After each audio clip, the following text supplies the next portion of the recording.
कितना पैसा है आपके पास? 1 लाख, 10 लाख, 1 करोड़?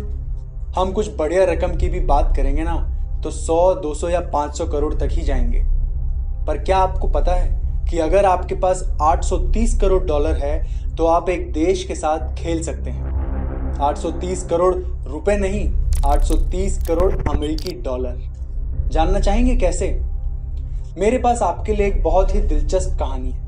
ये कहानी किसी और के बारे में नहीं, आपके और मेरे बारे में ही है, और हम सब जुड़े हैं इससे। ये कहानी हमारे आस पास ही घट रही थी और हम सब ने इसमें एक किरदार निभाया है। इस कहानी में हम सब की एक भूमिका रही है और हमें पता तक नहीं। इस कहानी में एक हीरो है, एक खूंखार विलन है, एक आतंकवादी संगठन है और बहुत सारे राष्ट्र विरोधी लोग हैं। अब हुआ ऐसा कि विलन एक एनजीओ चलाता था। उस एनजीओ को 2016 में गैर कानूनी निवेशों के तहत निगरानी में रखा गया था। यह एनजीओ गैर कानूनी रोहिंग्या मुस्लिमों को मुफ्त कानूनी सहायता दे रहा था। हम सब जानते हैं कि कोर्ट केस लड़ने में कितना पैसा जाता है, तो फिर ऐसे कैसे एक एनजीओ लाखों अवैध घुसपैठियों को मुफ्त सहायता दे सकता है? कुछ तो स्वार्थ होगा ही। यह एनजीओ गरीब और नादान हिंदुओं का धर्म परिवर्तन भी करता रहा है। असल में 90% धर्म परिवर्तन जो भारत में हो रहे हैं वो किसी न किसी तरह इसी एनजीओ से जुड़े होते हैं। फर्जी कार्यकर्ताओं और पादरियों की भारी जमात है इनके पास। इसी एनजीओ ने राफेल डील के खिलाफ शिकायत भी दर्ज कराई थी। हम सब जानते हैं कि वो एक फर्जी केस था और 14 दिसंबर 2018 को माननीय सुप्रीम कोर्ट ने फैसला दिया कि इनके सारे आरोप बेबुनियाद थे। उसके बाद श्रीमान राहुल गांधी जी को उनके फर्जी आरोपों के लिए क्षमा भी मांगनी पड़ी थी। इस एनजीओ का आए दिन पर्दाफाश हो रहा है और यह एनजीओ अब निगरानी में है, जिसे प्री परमिशन श्रेणी में रखा गया है। इसके कारण विलन को बहुत गुस्सा आया और वो बदला लेने पर उतारू हो गया और फिर एकदम से उसकी काली करतूतों में उबाल सा आ गया। 5 अगस्त 2019 को भारत सरकार ने धारा 370 के अहम खंडों को निष्प्रभावी कर दिया, जिससे जम्मू कश्मीर के स्पेशल स्टेटस का अंत हुआ। इससे हड़कंप मच गया उस देश में जहां आतंकवादी सुरक्षित रहते हैं। जी हां, मैं पाकिस्तान की बात कर रहा हूं। अब बात करते हैं इस कहानी के हीरो की।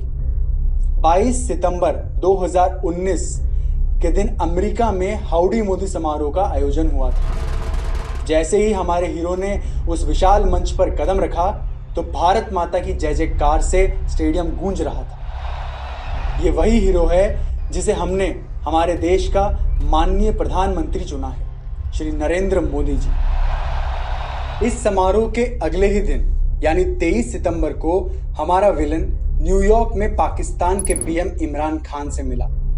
ये विलन कोई और नहीं, जॉर्ज सोरस है, जो एक एनजीओ चलाता है जिसका नाम है ओपन सोसाइटी फाउंडेशन।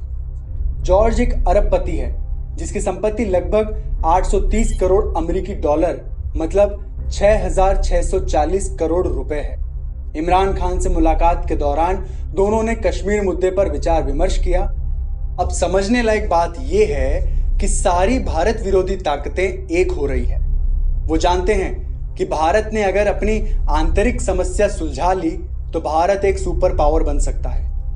27 सितंबर 2019 को हमारे प्रधानमंत्री जी ने 74वीं वार्षिक संयुक्त राष्ट्र महासभा को संबोधित किया। उसके तुरंत बाद इमरान खान ने उसी सभा में भारत और भारतीय आर्मी के खिलाफ जहर उगला, जो वो आम तौर पर करते रहते हैं। शायद मोदी जी ने वो सब याद रखा। वो भारत आए और 1 महीने की योजना के बाद 31 अक्टूबर को जम्मू कश्मीर और लद्दाख को 2 यूनियन टेरिटरी घोषित कर उनको मुंह तोड़ जवाब दिया। इस घटना से हमारा विलन घबरा गया। अब सोरस को अपनी हार नजर आ रही थी। अपने एनजीओ की छवि बचाने के लिए उसने उसी तारीख 31 अक्टूबर को एक किताब भी लॉन्च की। अब तक सोरस मोदी से 3 से ज्यादा बार हार चुका था और अब उसे बदला चाहिए था। इसलिए उसने 24 जनवरी 2020 को विश्व आर्थिक मंच यानी वर्ल्ड इकोनॉमिक फोरम पर $1 बिलियन लगभग 6500 करोड़ रुपए देने की घोषणा की। राष्ट्रवाद और राष्ट्रवादी लोगों के खिलाफ उसने सीएए की भी आलोचना की और इमरान खान से फिर मुलाकात की। कमाल की बात यह है कि दूसरे ही दिन 25 जनवरी 2020 को शर्जिल इमाम का एक वीडियो वायरल हुआ जिसमें उसने कहा कि अगर 4-5 लाख मुस्लिम साथ हो जाएं तो वो असम को भारत से काटकर अलग कर देंगे। 2 दिन बाद 27 जनवरी 2020 को ईडी को जानकारी मिली कि एंटी सीएए प्रोटेस्ट और आतंकवादी संगठन पीएफआई के बीच आर्थिक लेन देन के तार जुड़े हुए हैं। तो क्या पीएफआई का भी इससे कोई संबंध है? जी हाँ, बिल्कुल है। ईडी ने एक दस्तावेज पेश किया जिसमें पीएफआई ने 77 लाख रुपए कपिल सिब्बल को और 4 लाख रुपए इंदिरा जयसिंह को ट्रांसफर किए। इससे साबित होता है कि इंदिरा जयसिंह का पीएफआई से संबंध है। इंदिरा जयसिंह की बात करें तो ये जालसाजी का वो चेहरा है जो जॉर्ज सोरस के एनजीओ और वकीलों के ग्रुप से जुड़ा हुआ है। इससे ये भी सिद्ध होता है कि पीएफआई और जॉर्ज सोरस के बीच भी कुछ संबंध है और दोनों बराबर जिम्मेदार हैं दिल्ली के दंगों में हुई बेरहम मौतों के लिए। एक और जानकारी देता हूं, कपिल सिब्बल जिसे 77 लाख रुपए ट्रांसफर हुए थे, तिस्ता सितलवाड़ का वकील था और इस केस में इंदिरा जयसिंह भी आई थी सितलवाड़ को बचाने के लिए। तिस्ता एक को पिटिशनर थी गुजरात दंगों के केस में जो नरेंद्र मोदी के खिलाफ था। तिस्ता और जॉर्ज सोरस दोनों का एक ही दुश्मन है और वो है नरेंद्र मोदी। अब एक और कमाल की बात है, तिस्ता सितलवाड़ ने एक संस्था 2002 में बनाई थी। जावेद अख्तर भी उसका हिस्सा थे। यही तो कारण है आप सब ने उनके बेटे को एंटी सीएए प्रदर्शन में देखा था। फेसबुक पे फ्रेटर्निटी मूवमेंट जेएनयू नाम का एक पेज है जो मुहिम चला रहा है शर्जिल इमाम को रिहा कराने के लिए। इस देशद्रोही के सपोर्ट में इन्होंने कई पोस्ट बनाए हैं। फेसबुक का यह पेज तबलीगी जमात का भी सपोर्ट करता है। वही पेज तिस्ता सितलवाड़ को चीफ गेस्ट बनाकर स्पीच देने बुलाता है। तिस्ता सितलवाड़ का एनजीओ सीजेपी आसाम में कार्यरत है और शर्जिल आसाम को भारत से काट देना चाहता है। इन सब के बीच जो एक नेटवर्क बना है, क्या आप उसे देख पा रहे हैं? ये सारे सबूत बताते हैं कि शर्जिल इमाम, तिस्ता सितलवाड़, कपिल सिब्बल, इंदिरा जयसिंह, पीएफआई और जॉर्ज सोरस ये सब किसी न किसी तरह एक दूसरे से जुड़े हुए हैं। इन सब का एक ही लक्ष्य है, इस देश को बर्बाद करना और उसकी अखंडता को तोड़ना। 29 जनवरी 2020 को जॉर्ज सोरस ने दिल्ली हाई कोर्ट में मोदी सरकार के खिलाफ शिकायत दर्ज कराई।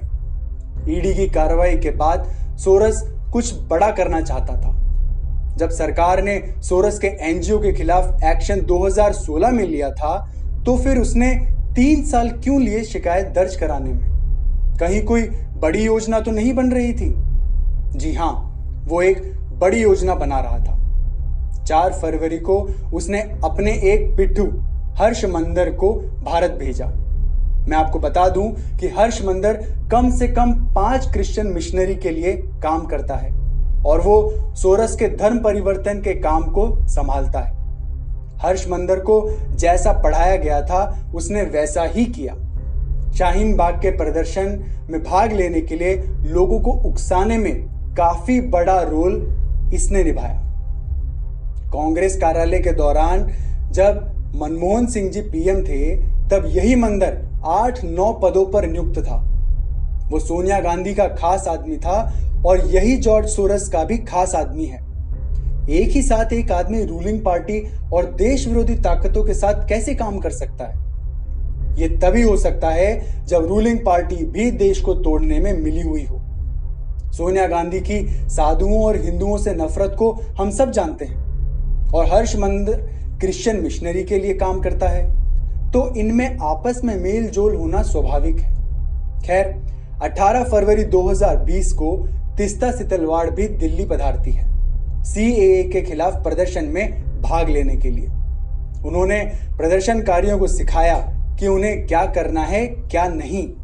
आप देख सकते हैं। क्या शाहीन बाग के आंदोलन की जगह बदलने से आंदोलन कमजोर होगा क्या? ये हमारा सवाल है, जवाब किसी को नहीं देना है, वो जवाब से पूछा जाएगा तो आपको एक एक को जवाब देना है, हम सब नोट करेंगे, ठीक है? तो ये पहला सवाल है, क्या शाहीन बाग के याद रखिए, तिस्ता जहां होगी वहां दंगे होने की संभावना बढ़ जाती है। यही काम इन्होंने आसाम में भी किया था, और क्योंकि अब वो दिल्ली आ चुकी थी तो यहां भी हालात कुछ वैसे ही बना दिए गए थे। ये सारे प्रदर्शनकारी महिला और पुरुष वही लोग हैं जो पुलिस पर पथराव कर रहे थे, पुलिस पे गोली चला रहे थे, ट्रैफिक जाम करके बसों को जला रहे थे। सच बात तो ये है कि ये लोग बीजेपी से कुछ रिएक्शन चाहते थे, जो 23 फरवरी 2020 को आ भी गया, जब कपिल मिश्रा ने सीएए के प्रदर्शनकारियों के विरोध में सार्वजनिक भाषण दिया। राष्ट्र विरोधी ताकतें इंतजार कर रही थी किसी भी तरह की टिप्पणी का, ताकि सारा दोष ट्रांसफर करने में आसानी हो जाए। ये लोग ट्रंप की यात्रा को रोकना चाहते थे, जो दूसरे ही दिन 24 फरवरी 2020 को थी। जब भी अमेरिकी राष्ट्रपति भारत यात्रा पर आते हैं, ये राष्ट्र विरोधी लोग हर बार ऐसा कुछ करते ही हैं। आम आदमी पार्टी के ताहिर हुसैन हिंदू विरोधी दंगों में पूरी तरह शामिल थे। वो एक सोची समझी साजिश थी। पेट्रोल बम, एसिड पैकेट, गुलेल, ईंट के टुकड़े, पत्थर, ये सब योजना के तहत उनके घर में रखे गए थे। हाल ही के अपडेट और एफआईआर से पता चलता है कि ये एक सुनियोजित हिंदू विरोधी दंगा था। आखिरकार इस बार विलन जीत गया। ये विलन देशद्रोही लोग और हमारे पड़ोस वाला भिखारिस्तान नहीं चाहता कि भारत आगे बढ़े। भले ही हमारे हीरो ने हमें कई बार बचाया, पर विलन भी एक बार तो जीत ही गया। लेकिन याद रखिए, ये कोई फिल्म नहीं। इन सारी घटनाओं का देश पे और हम पे बहुत गहरा प्रभाव पड़ा है।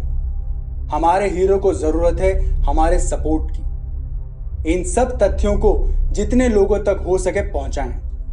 कृपया इस वीडियो को जितने लोगों के साथ शेयर कर सकें करें, ताकि ये सच हर जगह पहुंच सके। हम सब ने ये सारी घटनाएं हमारी आंखों के सामने घटती देखी है, लेकिन हम कभी इन घटनाओं को आपस में जोड़कर देख ही नहीं पाए। याद रखिए, ना तो हमारा भारत देश बिकाऊ है और ना ही हमारे प्रधानमंत्री को कोई खरीद सकता है। राजनीति वो नहीं जो आप देखते हैं, राजनीति वो है जो आप देख नहीं सकते।